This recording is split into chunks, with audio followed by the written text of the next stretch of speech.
ਸੀਰੇ ਦਰਜ਼ੀ ਹੁਣ ਨਹੀਂ ਚੱਲਦੀ ਏ ਚੋਰਾਂ ਦੀ ਮਰਜ਼ੀ झंडा ऊपर करे ना ਸੀਰੇ ਦਰਜ਼ੀ ਹੁਣ ਨਹੀਂ ਚੱਲਦੀ ਏ ਚੋਰਾਂ ਦੀ ਮਰਜ਼ੀ तीन सीटा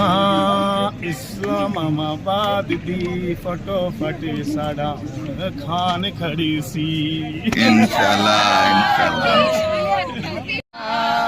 सीरे दर्जी हुण नहीं चलदी ए चोरां दी मर्जी झंडा ऊपर करे ना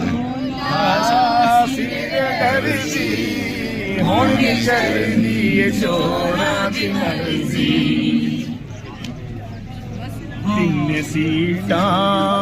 इस्लामाबाद दी फटोफट साड़ा खान खड़ी